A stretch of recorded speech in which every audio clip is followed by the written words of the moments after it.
Hello everyone and welcome in. I'm at my mom and dad's house today and I really wanted to get a video done, so here I am. I have to thank you all so much for the live video from the other evening just last night. If you haven't seen it, please scroll over to my live tab and take a look. It was an amazing time to be shared by all, and it was inspirational, and it gave me time to really settle in with a lot of new people to my channel, and so many of you have been so gracious in providing me some super chats, and I thank you so much. I didn't sleep much last night, so I'm a little tired out today, but thank you so much. You really mean the world to me, and you really encouraged me very much. A little disheveled today. I don't want to make a comment about the jewelry that I'm wearing today, just for a lot of reasons, but this pendant means the world to me, and we'll get into that in a future video. Sorry my shirt's like dusty. I was outside doing yard work at my mom and dad's and helping out. So anyways, getting into this, I want to show you just a couple of the things that I found, and I wanted to talk about some more of how I shop and maybe show you how I choose things. A lot of times when I go into an estate situation or an estate sale or an auction situation, I'm very selective with what I buy, so don't think that I buy, like, you know, everything. Sometimes you see me do that. I'll buy like a great big quantity or a box full. Sometimes I really do cherry pick very specific items, and I think this video kind of shows that.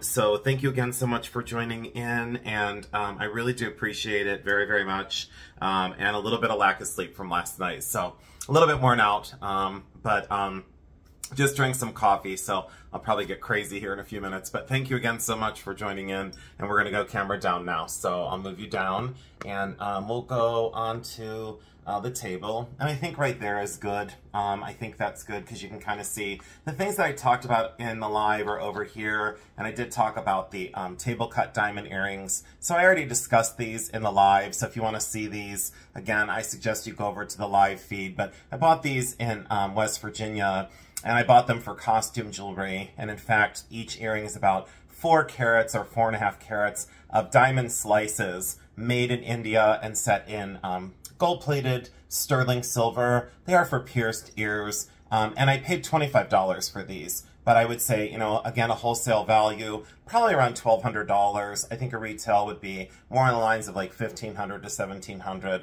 The stones are very, very beautiful. And natural earth mine diamonds, and then just sliced diamonds, and then open back set to let the light through. And just remarkable earrings, and sold as costume. And there was another pair that I bought, and then that little postage stamp brooch. I brought that on a few times. So Egyptian revival.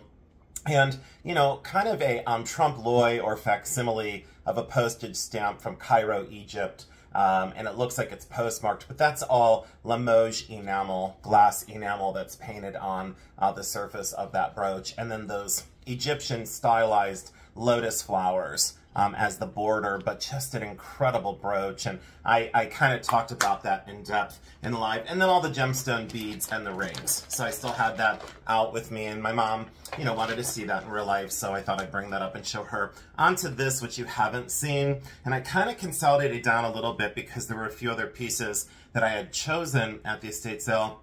I am cleaning them. One had a diamond that was missing, so I wanted to replace that. So I'm working on that as well. And I like to do some of the restorations. Let me move the camera one more time just to kind of get it a little bit more centered. I think I like that better. There we go. Sorry about the angle, but that's the best I could do, or I should just say I apologize for the awkward angle. This one is an artist-made pendant, and it's wire wrapped, and I normally, you know, I'm a little difficult when it comes to wire wrapping because I find it to be very crafty, but this is sterling silver. Those are apatite stones, amethyst, and I believe that one is a fluorite. I believe, yes, that one is a fluorite cube, if you will, very cube form on that, and I really loved the design of the scroll work on that, and to contain those little stones, that's very difficult to do. There was something about how compact this was, the style of it, the choice of the stones to put them together. I liked the amethyst and the fluorite together, accented by these like neon apatite stones. Very cool in its approach of staying in the cool color spectrum. So I liked that. That was very well thought out, very well crafted, and I liked that very much. So I bought that one. I think that was moderate. I think maybe that was $20 or $25. I think retail on something like this is more along the lines of $150 to around $175 because the stones are so nice and the sterling work is fantastic. And there is an artist that I collect. I showed one of his pieces in a previous video. His name is Anthony Roberts. You might want to look him up. Up and coming, you know, still well known, but Anthony Roberts' work is reminiscent of this, extremely well done. And again, I have to thank you for coming in today. Really have you've made my past few days very easy to deal with, and I really appreciate the love and the respect in this community, and I appreciate the love and respect for my channel. And you know, I got emotional in the live yesterday because actually when I air this, it'll be 2 days ago because I'm not going to air this on Wednesday when I'm recording it. So today is Wednesday, but I'll release this tomorrow on Thursday. And you know, on YouTube, a lot of us don't do things in chronological order for a multitude of reasons. You know, we sometimes, you know, have to pick a thumbnail, and we have to, you know, update our site, and there's things we have to do. You know, it's definitely, you know, it's fun, but it's definitely a job. This is Chinese export silver, and again, I apologize for getting distracted on that, but I just wanted to make sure everyone knew how grateful I am, and how grateful I was. And you know, it was just such a fantastic evening, and I felt like I was truly amongst people that are friends, and I think of all of my viewers as friends. I really do. I don't consider you strangers anymore. I really don't. And for those of you who are watching this and you've been wanting my post office box, I did post that on my main YouTube page. So just go over to that and pick up that information. But these are jade or jadeite, so they are more than likely jadeite. There's not much of a difference. But again, I'll cover that in depth in videos on jade and jadeite. This is Chinese export silver, very well done, very beautiful, and a great size. So I picked that up because I absolutely loved the work, and it was complete. We'll scoot that out of the way. And this one was the kind of sister piece to it. Same general time period. These were basically very heavily produced in the late 1920s into the 1930s. Are they still made today? Yes. Are they made the same? Sometimes they are, and sometimes the craft isn't nearly as beautiful as these. These are such elongated, natural cabochon and kind of, you know, cut or scalloped or sculptured amethyst cabochons. So well done in that electric blue enamel to set off, again, that cool color spectrum. I loved the silver work on this. I really have always appreciated that hidden clasp that kind of hides inside of itself, so you don't see a big clumsy clasp, and a very sizable bracelet. So I appreciated that, and the size, I think that's like a size 7, so it fit a universal wrist. I really liked that. Everything about it, I liked that one, so that was a yes. And they're still kind of picking up momentum, I'd say, on the jade or jadeite one. That's probably around, you know, retail $300 to $350, and on the amethyst one, probably like $200, $250 retail, thereabouts anyway. And those are actually going up in value from years ago. I remember when I bought those back in the day, in like the 90s, I'd spend, you know, $50 or $60 a piece on them, and people were even questioning me then, like, why are you spending so much? And I was like, well, I kind of knew what would happen eventually, and I like being right. No one, you know, no one likes being wrong in business, and I've been lucky with that. This is sterling silver, Denmark, N.E. from, N.E. from, F-R-O-M, 925 sterling. It is signed on the back here. It's signed right there. And there you go. It's right there with that hidden hook clasp. Loved its modernist form. Very lovely bezel set, genuine amber stones, fully articulated with its fluidity of movement. I love that hidden clasp. Anytime you see that, I just appreciate the craft. And as a jeweler, I appreciate the attention to detail. So as an N.E. from Scandinavian bracelet, probably around, retail again around 300, you know, maybe 275 or 265. Don't want to get too aggressive on pricing. And in the same thing, there was a lot of Norwegian pieces there, and I love Norwegian sterling. I had a set of these that I showed in one of my videos, but these are different ones. I had sold those. The ones with the little Viking ships I actually sold. And those were by Olsen. These are sterling silver. They are from Denmark. And they're little enamel mushroom salt and pepper shakers. And let's see, I think I get this one open. They're very tight. Yeah, this one opens. So sterling silver, beautiful, beautiful enamel work on those. No chips, no damage. Just be careful on these because if they get chips on the edges, the value goes way, way down. People love to see this translucent enamel in very good condition. They made them in blue, white, yellow, red, green, and I think a light pink or lavender color. So there were about 6 or 7 different colors that they produce these in. And I do have quite a large collection of those, and I've always thought them as whimsical and cool. Set those out of the way, scoot these few pieces down, make sure I don't lose my loop.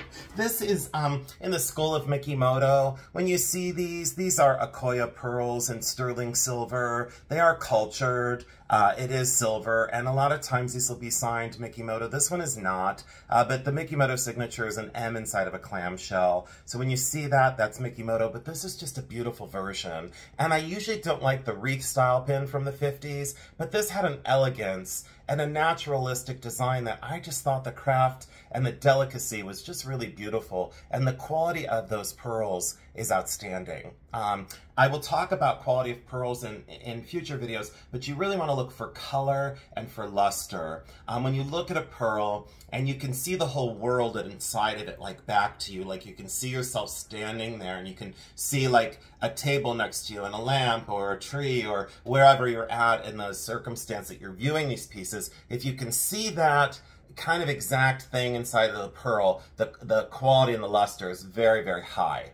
So on this one, you know, not so much because you can't really discern, you know, certain shapes in it. You know, it might reflect light, but these are moderate, you know, moderate to good quality pearls. They're not exceptional, but I'll get into pearls in another video to help you all out. You've all asked me to do certain videos on stones, and I'm most certainly here to help you. And it's, again, it's just Jason's practical guide, you know? I'm not a certified gemologist, but it's through years of experience that, you know, I do know a lot of what to look for. And I can't explain it in kind of like practical terms, you know? So you don't have to go online and pull the information off of, you know, Google. You'll have the information, and again, you see the front and the back of everything I show.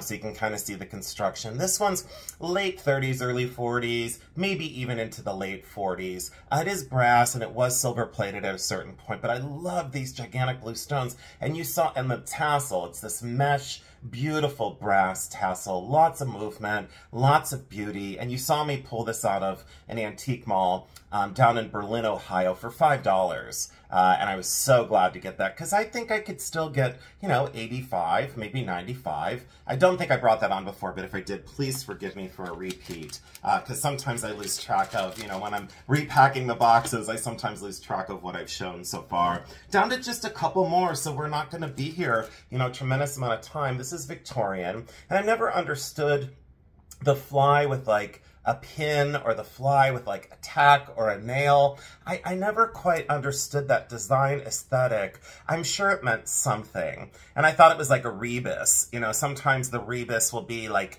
2 images put together to tell a story. I don't know what exactly the Victorians were going for, but they did have quite the obsession with houseflies and with insects. And this is definitely Victorian, probably around this one's tough to date, 1850 to about 1860. It is silver, it is close back set paste stones. Again, I'll get into the whole paste stone thing, so bear with me on that one. But a beautiful execution, love the oxidation, and I would wear this. This is something that I would consider keeping, and that was moderate. I think this was maybe $10 or $15, and I would think at a retail show, to a Victorian collector, it's $85 or $95. So that was great. And like I said, I would wear that. I think it's whimsical. magical. I think it's fun. It's well crafted. There's something I love about the scintillation of those early stones.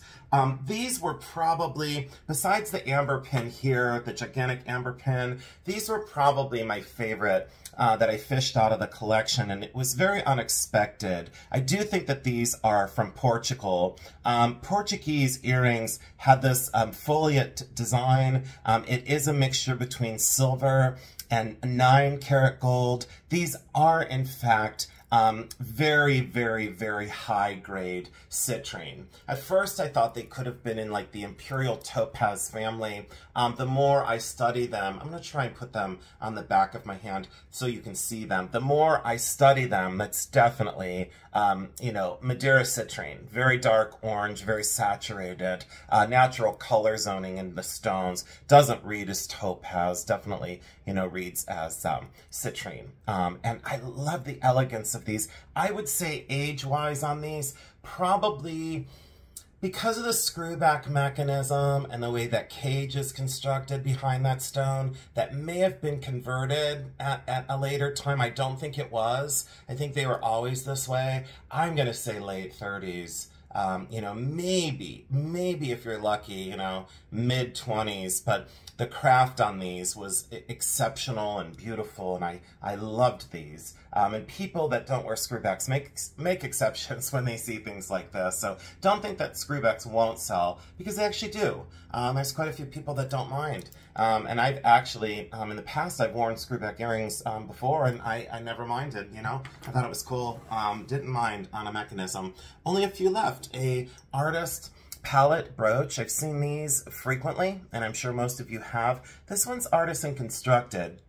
It is sterling silver, and it is artisan signed. Let me see if I can make out the hallmark, because again, I didn't really study these yet. Oh, that's, I think it's Anton Michelson. From my memory, I believe it's Anton Michelson. An A and an M and a triangle with a little, I think it's a tiny crown above it, and then 925. So I think that's Anton Michelson, a Scandinavian artist, very well known, and designed for, you know, I think several people. But I loved the simplicity of this and the elegance of those two brushes with the, you know, blue and the red paint, so it looked like someone was actively painting. As an artist, I've always loved wearing these because even though I don't paint much, I loved the fact of letting people know that you love the arts, you know, by wearing such things. So I think any jewelry collection should have an artist palette brooch. I don't know why, I've always felt that way. And so when I find them and they're unusual like this, I definitely pick them up, and I thought that that was just a very handsome, sophisticated version of an artist palette brooch. So I hope that makes sense. And thank you again. I have to tell you, you know, I wasn't like, you know, jazzed and crazed when I first started this, but this, you know, I feel so much better now that I'm here with you, and it's kind of a magical thing. This was maybe tied for first place. This is Egyptian Revival. It's 14-karat gold, and it's one of the most elegant filigree bar brooches I've seen in a very long time. And why this is unusual, or I would say slightly more sought after, is this elongated wing design, how that looks like maybe where the scarab body would normally be, that I believe it's a lab-created sapphire. I will check that and make sure that it's not a natural, because it very well might be. You know, never assume in these that they're created. Always check these stones. And then this winged kind of filigree design lined with electric blue enamel, very fine line of electric blue enamel in wonderful condition. And then these, on the tips, that stylized lotus flower, almost a fan shape, but they were going for lotus. They were going for a stylized Egyptian lotus, the way that's constructed. Again, 14-karat gold, early fold-over mechanism on this side, that little lever clasp I've discussed before, late teens, 20s, more like 1918. But this, it just had something so elegant about it. And bar brooches like this, sadly, don't sell very well now. I'm not sure why, but this one would. This is the exception, because it's just unusual enough. And that center blue sapphire, the way it was bezel set, and very central, very, I'm all about the stone, and this is the frame. its wearability was just fantastic, and I love the span, almost 3 inches across. So that had me very excited. And they sold it as sterling. They couldn't read the mark, so I got very lucky. And the construction of that, look how fine it is even on the back. Just incredible craft. It's like craft of a gone by era that we just don't see anymore. So down to 2 pieces. Look at me go. Today's a quick one. This one is an amber brooch, and this is one of the most fantastic. I believe that's 5.5 inches, almost 6 inches across. And look at the way this is constructed with these free swinging rings and this modern, hand fabricated, hollow formed, sections. And this moves, and the ball moves, and this cone shape on the end to finish that. This wedge shaped piece with this naturalistic, giant, amber stone that's just incredible. A mix of egg yolk and kind of that curdled cream, that almost orange flare. Incredible thick, gigantic piece of amber, and artisan created, but look, it fills the whole screen. It's gigantic, and it's a brooch, and this opens, so this is, completely hand fabricated, so the pinback opens here. I'm not sure exactly who made this. I have some ideas as to artists when I see these, because as a contemporary silversmith, I can attribute things to people either I went to school with, or teachers, or professors, or just being, a metalsmith in the 90s and 2000s, kind of have a really good idea when I see designs like this who it could be. And I am going to bring on some of my artist friends in the very near future to discuss, design aesthetics and who was creating. So that for an amber brooch, that very much so had to come home with me. And I just loved that construction.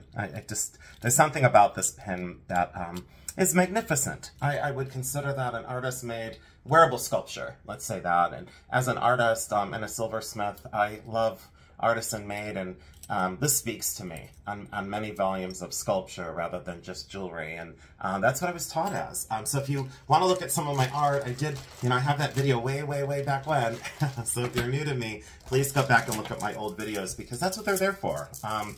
When you have a, kind of a slow day or something, go back and take a look at my videos. Wouldn't it be magnificent if these were emeralds? If these were melon-cut emeralds from India? And that's exactly what they were going for. Now, there were companies like Chanel and, a few artists that were working with Chanel that made these kind of, quote, poured glass beads. These are actually manipulated with, a tool to make these like melon carved.